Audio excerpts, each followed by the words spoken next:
Hi అమ్మ, అందరూ బాగున్నారా? అందరికీ ప్రభువైన యేసుక్రీస్తు నామములో శుభాలు తెలియజేస్తున్నాను. ఆగస్టు నెలలో, సెప్టెంబర్ నెలలో జరిగిన నా లైఫ్లో అనుకోని రీతిలో జరిగినటువంటి ఒక సంఘటన గురించి నేను చెప్పాలని మీ ముందుకు వచ్చాను.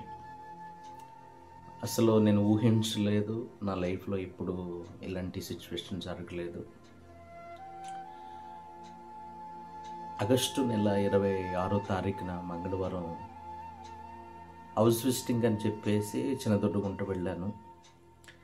చిన్నదొడ్డుగుంటలో నేను హౌస్ విజిటింగ్ చేసుకొని 11:30 టైంలో నేను ఒక ప్రధాన కార్యక్రమం నిమిత్తం అని చెప్పేసి నేను తీసుకుని బండి మీద నేను ఒక్కడిని బయలుదేరి దొడ్డుగుంట నుంచి నేను కిర్లంపూడి ప్రాంతానికి నేను బయలుదేరి వెళ్తున్న టైంలో నేను స్లోగానే వెళ్తున్నాను. ఇటు రామేశ్వరంపేట నుంచి ఇలా కాట్రాలపల్లి రోడ్ టర్నింగ్ తిరిగేటప్పుడు జస్ట్ ఇలా టర్నింగ్ తిరుగుతుంటుంటే ఒక స్కూటీ జస్ట్ వచ్చి నన్ను క్రాష్ చేయటం జరిగింది. క్రాష్ చేస్తే వెంటనే నేను బండి, తర్వాత అబ్బాయి ఆ బండి పడిపోవటం జరిగింది. అలా పడినప్పుడు రెండు బండ్లకి మధ్యలో నా కాలు కొంచెం స్ట్రక్ అయ్యి కొంచెం ఫ్రంట్కి కొంచెం ఈడ్చినట్టు అయింది. సరే అని చెప్పేసి నేను ఆ అబ్బాయి లేపాను. నా అబ్బాయి లేపి, బాబు నీకు ఏమీ కాలేదు కదని అంటే, ఏమీ కాలేదని అన్నాడు. వెంటనే నేను జాగ్రత్తగా వెళ్ళినానని పంపించేశాను. తర్వాత నేను లేచి చూసుకునేసరికి నా ఎఫ్జెడ్ బండి హ్యాండిల్ బాగా బెండ్ అయిపోయింది. సైడు క్లచ్ లివర్ ఒకటి ఇరిగిపోయింది. తర్వాత క్లచ్ లివర్ ఇరిగిపోతే సైడ్ సిగ్నల్స్ కూడా ఇరిగిపోయి, అప్పుడు ఒక 4 కుర్రోళ్ళు వచ్చి నన్ను పైకి లేపి బండిని లేపారు. కాసేపు ఒక ఆయన మంచినీళ్ళు వాటర్ బాటిల్ తీసుకుని వచ్చాడు. మొహం కడుక్కొని లేవలేకపోతున్నాను. కొంచెం నడవటానికి కొంచెం నాకు అనీజీ అయిపోయింది.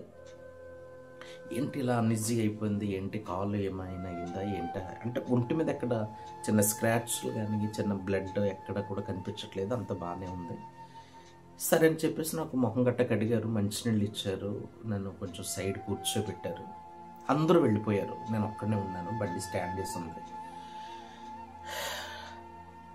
కొంత చిన్న ప్రేయర్ చేసుకున్నాను అక్కడ. చేసుకుని నేను బండి చూస్తే బండి హ్యాండిల్ ఇలా దగ్గరికి ఫోల్డ్ అయిపోయి ఉంది.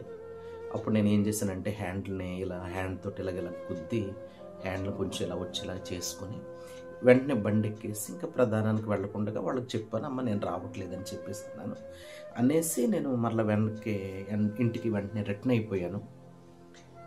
ఇంటికి మరలా వెనక్కి బ్యాక్ వచ్చేసాను. నేనే బండి డ్రైవ్ చేసుకుంటూ వచ్చేసిన తర్వాత కొంచెం స్వెల్లింగ్ వచ్చింది, కాలు మోకాల దగ్గర కొంత వాపు కింద రావటం జరిగింది. అప్పుడు వెంటనే పాస్టమ్మ గారు కొంచెం వేడి నీళ్ళు కొంచెం ఆ మోకాల దగ్గర కొంత కాపురం పెట్టడం జరిగింది. ఎప్పుడైతే అలా పెట్టారో కొంచెం వాపు ఇంకా పెరిగిపోయింది. సరే అని చెప్పేసేసి పాపం వెంటనే పాస్టమ్మ గారికి టెన్షన్ వచ్చేసింది. ఆవిడకి సమయానికి ఎవరు లేరు అని చెప్పేసి ఆ పాస్టమ్ గారే వెంటనే మెడికల్ షాప్ దగ్గరికి బై వాక్ నడుచుకుంటూ వెళ్ళిపోయి చూసేసరికి మెడికల్ షాప్ క్లోజ్ చేసి ఉంది. సరే అని వెంటనే నేను రంగంపేట అన్నయ్య గారు వాళ్ళ అబ్బాయికి ఫోన్ చేస్తే కొంచెం ట్యాబ్లెట్లు తర్వాత కొంత క్లాత్ అది తీసుకొచ్చాడు. గట్టిగా స్ట్రాంగ్గా కట్టేసిన తర్వాత సరే అని చెప్పేసి ఉన్నాం. ఈవినింగ్ టైంలో నేను హాస్పిటల్కి వెళ్తే కొంచెం బాగానే నడుస్తున్నాను నేను, కాబట్టి బాగానే ఉంది కదా అనుకున్నాను. తర్వాత రంగంపేట రామరాజు గారి హాస్పిటల్కి కాకినాడ జీజీహెచ్ నుంచి ఆర్థోపెడిక్ స్పెషలిస్ట్ వస్తే ఆయనకి చూపించాను. ఆయన కొంచెం నడవమన్నాడు, నడిచాను, అంత బాగానే ఉందండి అని అన్నాడు. కొన్ని ట్యాబ్లెట్లు ఇచ్చి పంపించేశాడు. ఒక 1 వీక్ అయిన తర్వాత నాకు కొంచెం నడుస్తుంటుంటే కాలు కొంచెం కదలినట్టు అవుతుంటే ఏంటి ఇలా ఉంది అని చెప్పేసి నేను మరలా ఎక్స్రే తీస్తే ఎక్స్రేలో కూడా ఏమీ లేదు, బోన్స్ అన్నీ కూడా బాగానే ఉన్నాయి అని చెప్పేసి అన్నారు. బోన్స్ అన్నీ బాగానే ఉన్నాయి కదని చెప్పేసి నేను మందులు ఇచ్చారు. 1 వీక్కి నేను మందులు వేసుకుంటున్నాను. కానీ నాకు మోకాళ్ళ దగ్గర ఫిట్నెస్ లేదు. బండి ఎక్కినప్పుడు, దిగినప్పుడు, మెట్లు ఎక్కినప్పుడు, నడిచినప్పుడు కొంచెం మధ్యలో కదిలినట్టు అవుతుంది. సరే ఇది కాదని నేను సెప్టెంబర్ 10వ తారీఖున నేను రాజమండ్రి ఆనందమయ్య సుప్రప్రదీప్ గారి దగ్గరికి వెళ్ళటం జరిగింది. ఆయన నన్ను పండుకోబెట్టి కాల్ని ఇలాగ కొంచెం ఇలా ఫ్రంట్కి లాగి ఇలా తిప్పి ఇవన్నీ చూశాడు. అప్పుడు ఆయన ఏమన్నాడంటే, ఇది ఎక్స్రేలో కనపడదండి, కొంచెం మోకాల దగ్గర కొన్ని లెగ్మెంట్స్ ఉంటాయి, నరాలు ఉంటాయి, అవన్నీ తెలియాలి అంటే కనుక ఎంఆర్ఐ తీయాలండి అని చెప్పిస్తున్నాడు. ఇమీడియట్గా సరే ఎంఆర్ఐ తీయండి సార్ అని చెప్పేసి అన్నాను. ఎంఆర్ఐకి రాశారు. ఎంఆర్ఐకి రాస్తే ఎంఆర్ఐ కోసం అని వెళ్ళినప్పుడు విల్సన్ దేవి, మా సిస్టర్లా, తర్వాత మా బ్రదరు విల్సన్ ఎంఆర్ఐ స్కానింగ్ టైంలో నాకు వాళ్ళు చాలా హెల్ప్ చేశారు. ఎందుకంటే అప్పటికే చాలామంది ఉన్నారు. అయినప్పటికీ కూడా వెళ్ళిన వెంటనే నాకు ఎంఆర్ఐ ఒక్క 10 మినిట్స్లో నాకు ఎంఆర్ఐ తీసేశారు. దేవి అలాగే విల్సన్కి చాలా థ్యాంక్స్. తర్వాత ఇంకా పాస్టమ్ గారు నేను ఇవి తీసుకున్నాం. అప్పుడు నేను పాస్టమ్ గారిని, బాబు వచ్చేస్తాడు కదా, నువ్వు ఇంటికి వెళ్ళిపోమ్మా, నేను రిపోర్టు చూపించి నేను వస్తానులే, నువ్వు వెళ్ళిపో, నేను వెనకాల వస్తానులేని పాస్టమ్ గారిని ఇంటికి పంపించేశాను. పంపించేసి రిపోర్ట్ వచ్చింది. రిపోర్ట్స్ తీసుకొని ఈవినింగ్ 7 o'clockకి నేను డాక్టర్ గారి దగ్గరికి వెళ్ళాను. డాక్టర్ గారి దగ్గరికి వెళ్తే అప్పుడు డాక్టర్ గారు ఎంఆర్ఐ చూశారు. ఈ ఎంఆర్ఐ చూసిన తర్వాత డాక్టర్ గారు నన్ను చూసి పిలిచి, పాస్టర్ గారు మీరేమీ వర్రీ అవ్వద్దు, మనకి ఇక్కడ మోకాలకి కింద, ఈ మోక చెప్పు కింద కేసీఎల్ అనే 2 లెగ్మెంట్స్ ఉంటాయి, అలాగే సైడ్స్ ఎంసీఎల్ అనే లెగ్మెంట్స్ ఉంటాయి. ఈ కేసీఎల్ 2 లెగ్మెంట్లు, అలాగే ఒక సైడు ఎంసీఎల్ అనే లెగ్మెంటు మీ లెఫ్ట్ లెగ్కి కంప్లీట్గా తెగిపోనియండి. కాబట్టి ఇక మెడిసిన్స్ కాదు, ఇంకా ఏమి కాదు, మీరు ఎట్టి పరిస్థితుల్లో కూడా సర్జరీ చేయించుకోవాలి, తప్పదు అని చెప్పేసి అన్నారు. అప్పుడు నేను ఇంత చిన్న విషయానికి ఇలా జరిగింది ఏంటని నేను చాలా వర్రీ అయిపోయాను. చాలా వర్రీ అయిపోతే ప్రార్థన చేసుకున్నాను, చాలా ఏడ్చాను. లైఫ్లో ఇప్పుడు సేవ విషయంలో నేను ఎప్పుడు కూడా ఒక్క సండే కూడా మిస్ అయిన పరిస్థితి లేదు. ఏంటి ఎందుకు ఇలా జరిగిందని చెప్పేసి నేను చాలా హర్ట్ అయిపోయాను. సరే అని చెప్పేసి నేను ఫ్యూచర్లో కూడా మనకి సర్జరీ చేసుకున్న తర్వాత కూడా ఏ విధమైన ప్రాబ్లం రాకూడదని చెప్పేసి టైటానియము, తర్వాత ప్లాస్టిక్, స్టీల్ అలాంటి బోల్ట్లు ఏవో ఉంటాయండి, అవన్నీ చూపించడైనా మీరు ఆలోచించుకొని, లేక సెకండ్ ఒపీనియన్ ఏదైనా ఉంటే తీసుకొని చూసుకొని రండి అని అన్నారు. అని అంటే సరే అని చెప్పేసి ఆరోగ్యశ్రీ అవి ఇవి పాస్టర్ గారు ఏవో ప్రయత్నాలు చేశారు, కానీ నాకు ఇంట్రెస్ట్ లేదు. తర్వాత వైజాగ్, తర్వాత హైదరాబాద్ కొంత తెలిసిన ఆర్థోపెడిక్ వాళ్ళని కూడా సంప్రదించాం. కానీ ఇక్కడ రాజమండ్రిలో మన సుప్రప్రదీప్ గారని ఆర్థోపెడిక్ స్పెషలిస్ట్ గారు, ఆయన చాలా మంచిగా ఉన్నారు, ఫ్రెండ్లీగా ఉన్నారు. కాబట్టి తప్పనిసరిగా చేద్దాం పాస్టర్ గారు, మీకు ఏం కాదు అని చెప్పేసి అన్నారు. సరే అని చెప్పేసి సెప్టెంబర్ 18వ తారీఖున ఇక సర్జరీకి ఇక ప్రిపేర్ అయిపోయాం, ప్రార్థన చేసుకున్నాం. మార్నింగ్ 8 o'clockకి లోపలికి వెళ్ళడం జరిగింది. 8, 9, 10, 11:30 వరకు కూడా 3.5 hours నాకు సర్జరీ చేశారు. సర్జరీ 18వ తారీఖున చేశారు. 19వ తారీఖున సాయంత్రం ఇంటికి వచ్చేసాం, ఇంటికి పంపించేశారు. బెల్ట్ పెట్టేశారు. తర్వాత లేవటానికి లేదు, తర్వాత కాలు ముడవటానికి లేదు, కూర్చునే ఉండాలా, పండుకునే ఉండాలా. సర్జరీ చేయించేసుకున్నాను. సర్జరీ చేయించుకున్న తర్వాత ఇంక నేను ఇంటికి వచ్చేసాను. ఈ అసలైన విషయం, నేను చెప్పాలనుకున్న విషయం ఏంటంటే, నేను పడిపోవటం, లేకపోతే సర్జరీ జరగటం, పాస్టర్ గారు వర్రీ అవ్వటం, నేను వర్రీ అవ్వటం అనేది పక్కన పెట్టేస్తే, దేవుడు నన్ను ప్రేమించినటువంటి పెద్ద కుటుంబము అనే 2 కుటుంబాలు ఉన్నాయండి. మా ఫ్యామిలీ, మా అన్నదమ్ములు, మా అమ్మ నాన్న ప్రక్కన పెట్టేస్తే చిన్నదుడ్డుగుంట అండి, చిన్నదుడ్డుగుంట. నా ఆ, ఇంకా వారిని గురించి నేను, వారి ప్రేమలో వాళ్ళ ఆప్యాయతల గురించి, వారు నన్ను ధైర్యపరిచిన విధానం గురించి నేను అసలు చెప్పటానికి నాకు అసలు వాయిస్ లేదండి.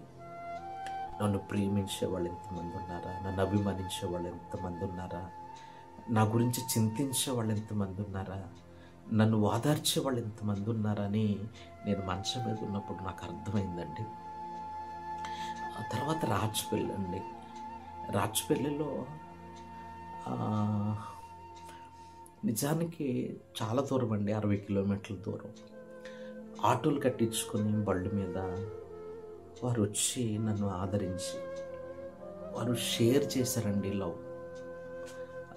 వారు షేర్ చేసిన లవ్ అసలు దాన్ని నేను వివరించలేనండి, వర్ణించలేను. నేమ్స్ని నేను ప్రస్తావించడం కాదు, కానీ రాజపల్లి క్రైస్తవ ఎవangelical లూథరన్ చర్చ్ అండి. ప్రతి ఒక్క పేరని కాదు, 2 పేర్లని కాదండి, అసలు వాళ్ళ లవ్వింగ్ని నేను అసలు చెప్పలేనండి. తర్వాత మా ఫ్యామిలీ మెంబర్స్, తర్వాత ఫ్రెండ్స్, తర్వాత ఐవరు నుంచి సూరిబాబు గారు వాళ్ళ ఫ్యామిలీ 10 మంది కారు కట్టించుకొని రావటం, ఆటోలు పెట్టుకొని రావటం, చాలామంది అండి. నేను అసలు ఎక్స్పెక్ట్ చేయలేదండి. వేల మంది, వందల మంది, సుమారుగా రోజుకి 300-400 మెంబర్స్, తర్వాత 1000 పీపుల్, ప్రజలు నన్ను ప్రేమించే పిల్లలు నా దగ్గరకు వచ్చి నన్ను ఎంతో ఆదరించిన వారందరికీ కూడా నేను చాలా రుణస్తున్నండి. చాలా వాళ్ళకి నేను రుణపడిపోయి ఉన్నాను. నాకేం కావాలని నన్ను ప్రేమించి ఆయిల్, ఫ్రూట్స్, మనీ, అస్సలు ఒకటి కాదండి. నేను అసలు ఏం చెప్పాలో కూడా తెలియదండి. వాళ్ళని ప్రేమించిన విధానం, వాళ్ళ విషయంలో తీసుకున్న కేరింగ్, కొందరు నా దగ్గరే స్వయంగా ఉండిపోయి నాకు సర్వీస్ చేయటం, ఆయిల్ పంపించటాలు, ఫ్రూట్స్ పంపించటాలు, మనీ పంపించటాలు, డ్రై ఫ్రూట్ పంపించటాలు, అసలు నేను చెప్పలేనండి వాళ్ళ ప్రేమకి.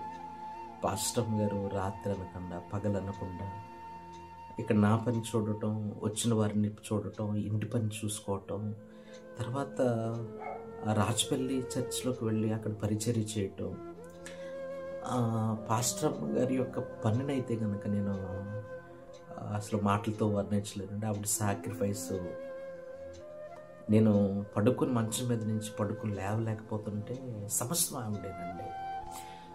చిన్నదొడ్డుగుంట చర్చ్ని లీడ్ చేస్తున్నటువంటి అన్నయ్యకి కూడా నా ప్రత్యేకమైన వందనాలు. పాస్టర్ గారిని చేర్చుకొని ఆవిడని ఎంతో ఆదరిస్తున్నటువంటి లూథరన్ రాజపల్లి చర్చ్ సంఘ సభ్యులకి, ఇలాగా ఒక్కరు కాదండి, అనేకులు ప్రతి ఒక్కరు వచ్చిన వాళ్ళే మళ్ళీ రావటం, తర్వాత వంటకి వచ్చి మార్నింగ్ వచ్చి వంట తయారు చేయటం, టిఫిన్లు తయారు చేయటం, వచ్చిన వాళ్ళందరికీ సర్వ్ చేయటం, చాలా సర్వీస్ చేశారండి నాకు. మీ ప్రేమాభిమానాలకి ప్రతి ఒక్కరికి నన్ను ప్రేమించి ఫోన్ చేసి ప్రత్యక్షంగా వచ్చి మీ యొక్క బహుమానాలు పంపించి, మీ మనీ ఇచ్చి, ఫ్రూట్స్ పంపించి, మీరు నన్ను వచ్చి ఆదరించినందుకు నేను మీకు జీవితకాలం నేను రుణస్తుడినండి. నేను మీకు చాలా రుణపడిపోయి ఉన్నాను. నా పిల్లలందరికీ కూడా దేవుడు త్వరగా నన్ను లేపాలని, ఈ కేసీఎల్ అలాగే ఈ ఎంసీఎల్ లెగ్మెంట్స్ అన్నీ త్వరగా మానిపోయి నేను మరలా యథావిధిగా తిరగాలని నా కోసం ప్రార్థన చేయండి. మొత్తం కంప్లీట్ హీల్ అయిన తర్వాత, నేను మరలా తిరిగి లేచిన తర్వాత నేను ఇంకొక వీడియో పెడతాను. నా కోసం తప్పనిసరిగా ప్రార్థన చేయండి. దేవుని మహాకృపను బట్టి ఈరోజు సర్జరీ చేయించుకుని నేటికి 11 రోజులు అవుతుంది. ఇంకొక 10 days నేను ఇంకా ఇదే పొజిషన్లో ఉండాలని డాక్టర్ గారు చెప్పారు. ప్రేయర్ చేయండి, నేను త్వరగా రికవరీ కావాలని చెప్పేసి, నేను త్వరగా లేవాలని చెప్పేసి నా కోసం ప్రార్థన చేయండి. అలాగే నన్ను మరొకసారి నేను చెప్తున్నాను, నాకు సపోర్ట్ చేసి నన్ను ఆదరించి నాకు సర్వీస్ చేస్తున్నటువంటి, నన్ను ప్రేమించిన ప్రతి ఒక్కరికి కూడా నా హృదయపూర్వకమైన వందనాలు తెలియజేస్తున్నాను. దేవుని చిత్తమైతే మరి కొన్ని రోజుల్లోనే నేను మీ అందరి ముందుకు వస్తాను. థ్యాంక్ యూ సో మచ్ అండి.